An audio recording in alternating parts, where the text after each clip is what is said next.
see that? Yes. Yep. Okay. We don't have a TV, so. Alright. So today my speech is going to be on anxiety and how it affects us in the world. Usually anxiety is something typical that everybody has to go through. It's the little, flutters in your stomach whenever you get a new job. It's the nervousness you get when you see a cute boy and or girl.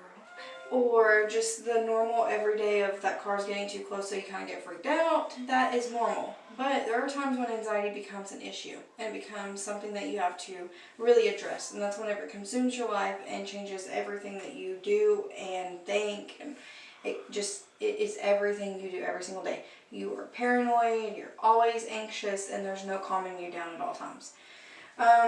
So we will cover today the different types of anxiety, because anxiety is just a whole, but there's like little pieces that break down. There's different symptoms, there's different diseases, there's different illnesses that you can be diagnosed with, there's different treatments for different things, and we will kind of talk about like the symptoms and see if maybe you might actually have some of these things and might think that you might want to go get checked out. Alright, so it is super common. Over 40 million Americans have this mental illness. However, it is the least treated illness in the entire United States. Only, I guess, because if you have anxiety, you already have issues with talking to somebody, so why would you tell your doctor that you think you might, have an issue? You have anxiety about talking to them about the anxiety that you are already suffering. A lot of people don't want to be labeled as crazy or be labeled as having a mental illness as well. So that does affect their decisions in choosing to reach out and get help for the situation that they're having.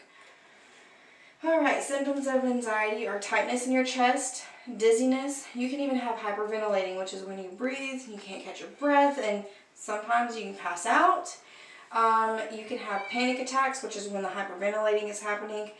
And you can have heightened fear, so where everybody else gets scared of like a big dog, you are scared to walk outside because you just know that big dogs are kind of there, that type of thing. It's a little bit more intense because you don't know what to expect.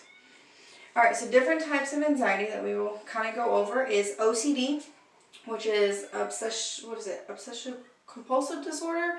It's when your brain makes you do repeated behaviors, like such as checking all your doors at night multiple times to just double check that you have locked them, even though you know you locked them. But you have to do it, 3 times. Usually the rule is 3. Most humans go with 3 for some reason, so they'll check it 3 times. Or you have to chew your food for 20 times. Bet you don't count that, but that is something that goes with that as well. PTSD, usually caused by trauma, which is any type of trauma. It's not just, war related, because we do hear about PTSD with veterans and people that have been through war. It also is from anything traumatic in their life. They had something really bad happen in their childhood, bad relationships, a horrible car accident. That type of stuff can bring it back and make you rethink and relive every single time on just certain areas of your life. Certain smells, certain noise, those type of things can bring that back very quickly and very traumatic. Separation anxiety, a lot of children suffer from this. They don't want to be away from their mommies or their daddies, but also adults do too. Separation from being from their home. They believe that they could be injured or hurt, or the house could burn down, or whatever the issue is. It's a big thing, and it does control who they are and what they do on an everyday basis. Panic disorder. Pretty much in the word, it's, you hyperventilate, you have panic attacks. You're prone to that situation. You go from 0 to 100 very quickly on certain situations, and you can't, calm yourself down. You need a little brown paper bag with you at all times to kind of help your breathing. Alright, so common treatments for anxiety is going to be medications, of course. There are many medications, and they use them for different techniques and different treatments. But with medications, you also have to think about side effects, so you have to kind of weigh your odds on that. You have natural ways to control it as well, such as, getting enough sleep, eating healthy, making sure that you are getting exercise, and that you're staying away from drugs and alcohol, because all drugs and alcohol do is actually make you more prone to having anxiety. It doesn't make it go away. It just covers it for the moment and then makes it come back way more. All right.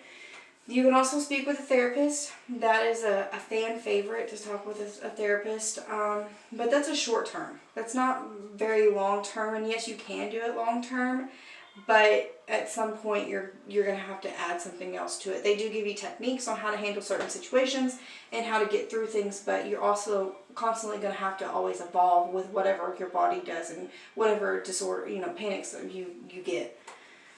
All right, so if it is ignored, if you just choose to ignore the fact that you have anxiety, it could lead to many other illnesses, such as depression.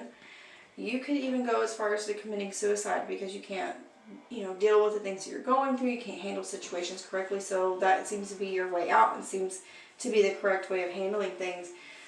Substance abuse is another one, because, like I said earlier, drugs and alcohol mask it. They will cover the feelings that you're having and make you feel really, really great whenever you're on that moment, but it comes back tenfold after you're kind of coming off the high, or you've been, being drunk.